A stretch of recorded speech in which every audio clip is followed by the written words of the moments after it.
Bringing you the rigs, the trucks, the laboratories, and offices, this is the Oil and Gas Contractors Connect podcast with your host, Ryan Ray. Welcome to another edition of the Oil and Gas Contractors Connect podcast. I'm your host, Ryan Ray. As always, so good to have you, and be sure to connect with me on LinkedIn if you hadn't. We'll link to that in the show notes, or you can find out more about R2 Global by going to GoR2.com. We'll link to all of that in the show notes today. Today we have on Dave Frattaroli, who is with High Roller Sand. Dave, how's it going, sir? It's going great, and thanks for having me. Okay, so the name is High Roller Sand. What does that mean? You know, what's the genesis of the name, if you will, and are you in the sand business? Let's just kind of start there. Yeah, that's a great question. We get the name all the time, and no, we are not a Vegas-based organization. High Roller was actually a large white-tailed deer from Pennsylvania, one of the largest, or the largest in North America at one point in time. And the team operates a guest ranch in East Texas, and they procured High Roller posthumously and have bred him and his offspring now to where we have some of the largest white-tailed deer in the world in East Texas at our ranch as one of the businesses that the High Roller Group runs. And in this industry, deer hunting is a popular pastime, so that particular brand name just kind of resonated with some of the things that the group is doing. So the High Roller Group and the High Roller Sand team underneath it kind of carried through with the big whitetail. Oh, it's interesting. I didn't know that about the deer. The Vegas is definitely where I would have thought the High Roller would have came from. So you guys obviously have the sand business. Now, I am not a sand expert by any stretch of the imagination. Let me just kind of throw out some things, and you kind of help me understand a little bit more about the sand business. On our other show, the Texas Oil and Gas podcast, I don't know, about a year ago, maybe 8 months ago, there was a lot of talk about sand from Wisconsin, and that's where they're bringing it in, and they're trying to use Texas sand. We had someone come on and I think use the term the fractal strength of the sand or something like that. Give me some insight on sand, and what are you guys looking for, and is the sand really different from different parts of the country? And again, I'm kind of ignorant of this, so kind of walk me through the sand business. Well, I gladly will. For myself, I've been selling sand all my life. I had I guess what's the polite way, a 30-plus career is what they say when you don't want to tell anybody how long you've been actually doing this, in selling sand for one of the largest companies in North America, what was Uniman Corporation, now merged to be Covia. And sand is its business, both North America and globally. So yes, sand is different significantly based upon the geology where it comes from. And that geology is something that you cannot change. So when you hear people talk about northern white sand or Wisconsin sand, they're talking about where it comes from and the geology from which it's extracted. And historically and previously to this most recent boom, all the sand, or most of the sand used in hydraulic fracturing, came from Wisconsin, Minnesota, Illinois, and a few other locations, put in a rail car, shipped sometimes thousands of miles to the oil and gas markets where it needs to be used. And then hydraulic fracturing, which you mentioned before, is the process of taking sand, water, and a little bit of chemical, pumping it down whole under pressure, and opening that fracture to release the oil and gas. So the big simple thing here is that horizontal drilling and hydraulic fracturing, which really changed the shale revolution some years ago, are not possible without sand and water. Mm-hmm. And you cannot produce oil and gas from a horizontal well without hydraulically fracturing it or completing it with sand and water. And the easiest way I've ever heard it explained is you think about glass, and that glass is full of marbles. That glass looks full, but there's still plenty of space in between those marbles for water or liquid to flow. And so what most of the people are looking for is for those marbles to get stuck in the fractures as they put them under pressure. They release the pressure. The natural tendency of the earth is to crush. those marbles. If they're strong, if they're round, if they hold up, they stay in place and they allow the oil and gas to flow around them back up and out the hole, which is what you're looking for. So it's actually some pretty interesting videos online. You can look it up and see it because, of course, now it's kind of popular and fun to look at. So you've got some interesting animated videos on hydraulic fracturing and how sand works. But essentially, sand is not the stuff that you dig up from a beach. These geology formations have very specific qualities that lend them towards the use in the hydraulic fracturing application. For instance, we're selling sand to Saudi Arabia, if it makes any, that kind of thing, right? Yeah. So let me ask you this, just kind of see if I can maybe ask a smart question here, because it's so fascinating to me. So when you guys go out and you say, okay, we've located or we've leased or we have a pit or wherever you want to say for this type of sand, do you basically at that point know, okay, this type of sand will go well in the Permian or in the Utica, or is it the reverse where the operators are telling you they need a certain type of sand and then you have to go find that? Man, that's a great question. And it's a little bit of both. Previously, the big change in the industry was historically people were looking for coarse, round marbles, big grains of sand, very round, very strong. The completions technology used what they called gel technology, where you would place that large round marble in a fracture, at least theoretically, right? This is all happening a mile underground, so you can only kind of guess at what is actually happening, but this is the theory. And then flush out the polymer, leaving the grain of sand intact, and allow that sand to flow. So the geology of the sand determines what the sand is going to be, right? You can't just make round grain, hard sand. The geology of the deposit is what it is, and so you've got to go find that specific geology. And then to your second point, geologists for petroleum engineering, so that the geologists that are looking at the oil and gas deposits and trying to determine how best to extract that oil and gas, are looking for specific completions properties to get that oil and gas out of the ground. So when it changed from mostly vertical to horizontal shale, you have a very different need for sand now than you did in the past. Number one, you need a lot more. And number two, they've actually made the specifications significantly finer, a smaller grain of sand, because they're getting down 1 mile deep, 2 miles out. Sand needs to flow all that way to the end of that lateral. You'll hear that discussed a lot. So consequently, those big coarse grains of sand might not necessarily make it all the way. They'll settle out. Whereas the fine grains of sand would end up hopefully carrying all the way to the end of that lateral. So it is a little bit of both. The geology determines what you can and cannot do with the sand, but the geology of your oil and gas deposit determines what you need to do to it to extract your oil and gas. So there's this back and forth between the sand vendors and their geologists and the oil and gas completions engineers and their geologists to get that best match for extracting oil and gas. And then, of course, in today's market, the real big factor comes down to one of cost and cost of delivery. And I'll talk about that in a moment. Sure. So let me ask this then. If we got the high roller sand and we got like Bob sand, is there general agreement on what type of sand everyone has, or do you guys can you blend the sands and maybe have your own special high roller sand, or is that not something you guys do? So maybe ask it like this: so everyone kind of agrees that these are the sands and this is what we use, or is there specialty sands, if you will? I don't know if that's the right way to think of it, that you guys could make.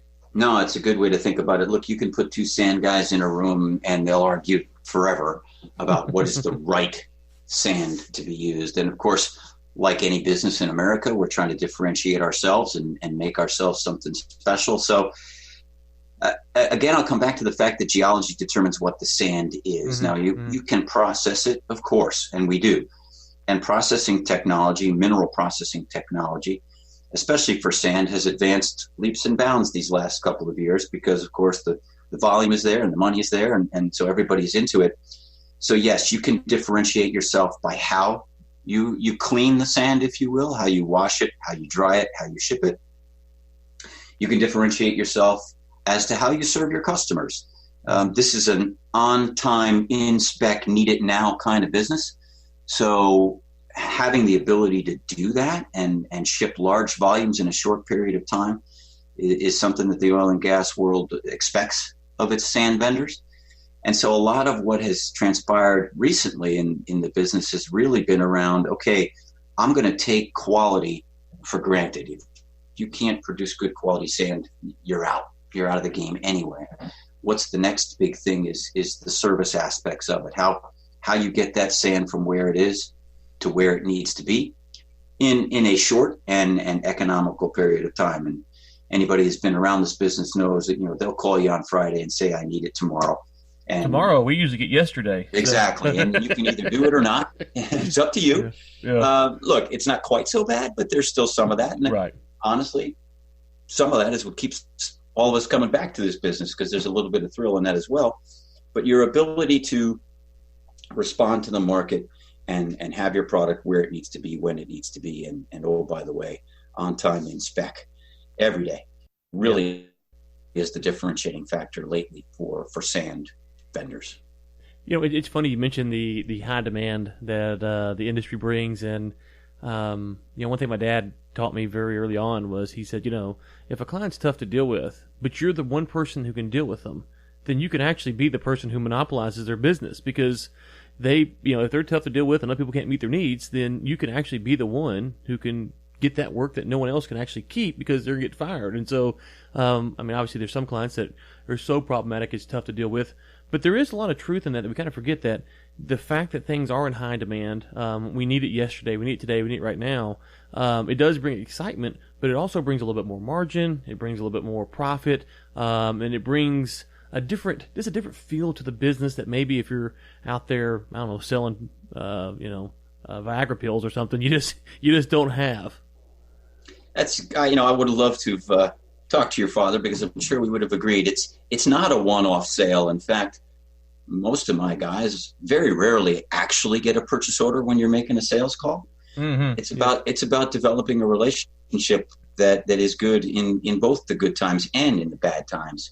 And we've been through both in this business over the years, right? You've had some really great times and some really tough times, and it's those tough times that really tested us. And I think you're right. Those guys that are really tough to deal with, but you found a way, they remember that stuff. And in this business, unlike some of the other businesses that we sell, because industrial minerals and industrial sands can go in a multitude of applications, oil and gas is one of those ones that still, in my opinion, has the value of a relationship with it. Both the E&P operator, or the guys who are actually making the oil and gas, and the service companies that provide the pumps and the trucks and all the business end of what we need to do to pump sand down. Those relationships are critical. Like 30 plus years of it, and it's one of the things that keeps me coming back to this business all the time, is those relationships.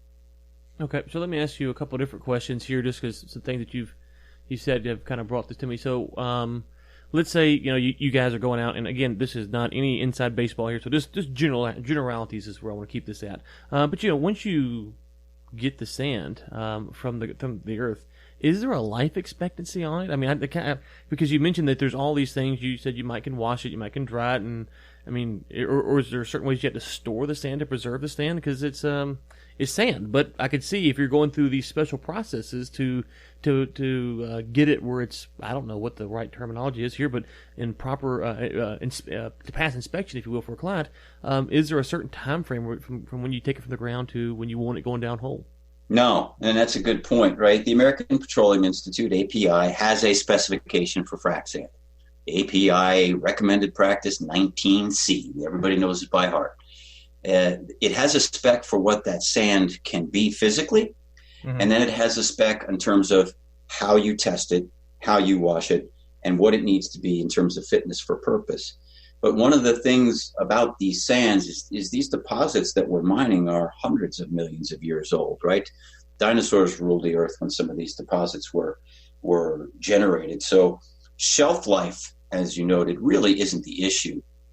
What is the issue is to keep it clean, to keep it dry, and to keep it ready for use. Because when they're going to pump it, they need it clean and dry, and they need plenty of it. So it's less of an issue of physical shelf life for that sand, right? That sand will be around after you and I are long gone. It's the issue of keeping it within spec, keeping it free from contamination going. They don't have to stop waiting on additional sand because they use so much right now. Lots of sand has to be on site just to keep a job going and to continue the completions technology. And you mentioned the volume of sand needed. That's kind of ties in my second question. On the Texas Oil and Gas podcast, we talked a lot about water, potential water needs, sourcing water, things like that. Sand's a different category altogether because we have so much unused land in the United States that I would imagine, assuming that it's the right type of sand, that we're not looking at any type of sand shortage for hydraulic fracturing like there is, at least some people fear, with the water side of things. So a little bit different than water, although water does have a specification too, right? Not all water is water. Not all water is fit for use. Similar issue with sand. You can't just go down to the beach and dig up that sand and use it. That sand on the beach is full of old sea creatures that have deteriorated to the point where if you took acid and poured it on it, it would fizzle and dissolve away. So deposits that have suitable sand for hydraulic fracturing aren't necessarily rare, but they're not everywhere either. So the deposit geology does matter, where you come from and what that deposit looks like. To be right here in western Texas, you look at where we're mining now, and just 50 miles to the west as you head into New Mexico, the sand that you mine there is not suitable. So we're shipping sand from Texas into New Mexico for hydraulic fracturing. It is a function of that deposit. And to your second point on volumes, look, the hydraulic fracturing guys, they all like to talk in pounds, but then you get to this millions of pounds per stage and all the zeros get in the way. And most sand guys talk in terms of tons, 2,000 pound tons, or trucks or rail cars. 4 trucks make up one 100-ton rail car in terms of what you need and how much you need to do today's hydraulic fracturing jobs. So some of the bigger jobs today are using upwards of 10,000 tons or 100 rail cars just to complete one well. And then they bring technology like pad drilling and zipper fracs. You'll hear some of those words bandied about, where they're moving from one well to the next within a defined and very small space. So they almost never stop. So now that not only do you need that 10,000 tons of sand for the first well, you need the next 10,000 ready to go for the second well, and they may pause only a day to move the equipment from one to the next. So the intensity, you'll hear that term a lot in the frac world, how much sand they use in a short period of time has increased almost by an order of magnitude. And that's really what has changed the game in sand, is not just the quality, but just the sheer demand you have in a short period of time.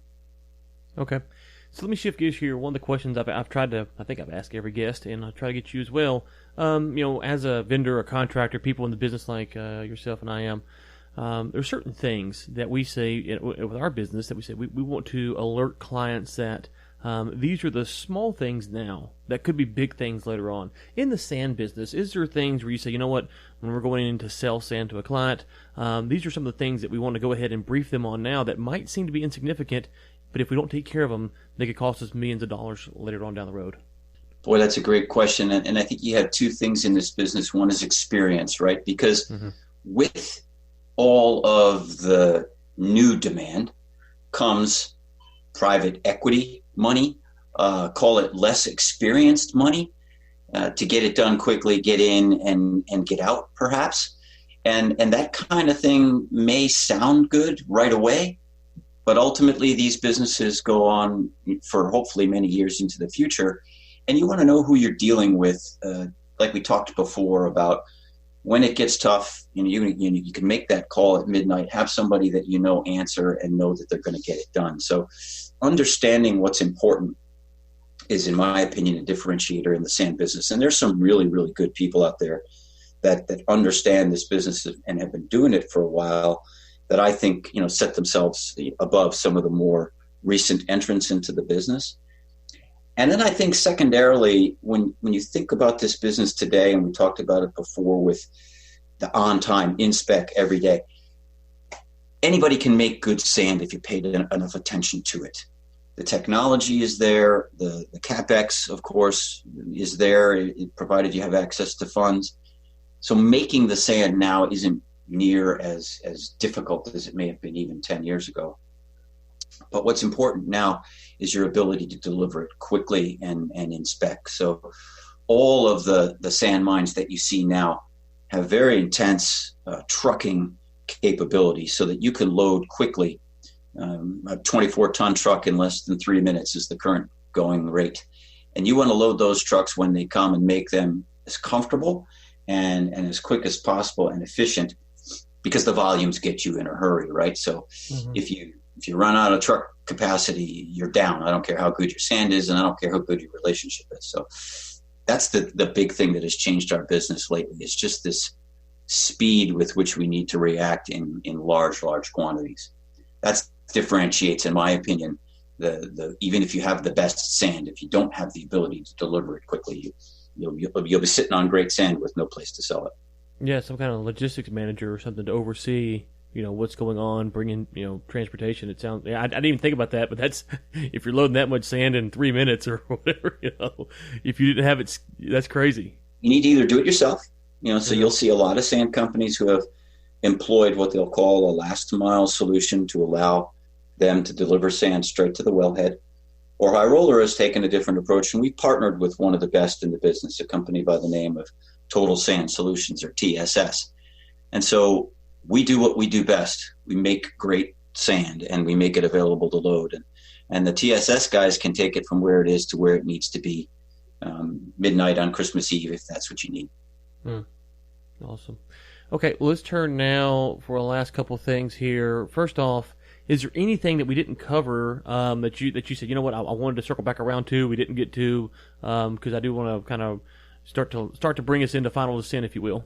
Certainly. So the High Roller Group, I'd like to say, in my opinion, it's, having lived in big corporate America for most of my career, is actually refreshing to work with and to work for, because this is true private family money, not private equity, but private capital money, who are invested in it with their own funds and who come to work every day and desire to make sure that our customers get what they need, and they're absolutely involved in it. So when something needs to be done, you meet, you talk about it, you do it, you move on to the next thing. No endless PowerPoints, no endless conference calls to determine, what we're going to do or how we're going to do it. It's the speed with which we act that really, from my perspective, makes it just enjoyably feel like we're part of one family. And when you're in the family, right, you've got your good and your bad and your ups and downs, but you're all in it together.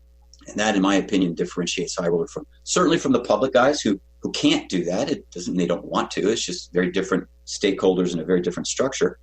And so the High Roller team, in my opinion, has been second to none in that aspect of it. Okay. And Dave, again, is the Executive Vice President of Business Development at High Roller Sand. You can find them at highrollersand.com. We'll put that in the show notes. But Dave, before I let you go, is there anywhere else that people can connect, may find out more information about you, LinkedIn? If you wanted to put them somewhere, is there anywhere besides the website, conferences you guys might have coming up? Certainly. So both my LinkedIn profile and the High Roller Sand LinkedIn profile are very active with everything that we do. You'll get all kinds of updates. And then there are two publications. One is called Infill Thinking. It'll tell you all you ever wanted to know about sand. And then the Petroleum Connection is something that we also work with regularly, both of which are focused on frac sand business and give you more than you ever want to know about frac sand and why it matters. Okay, well, Dave, thank you so much for your time today. And to the listeners, until next time, keep climbing.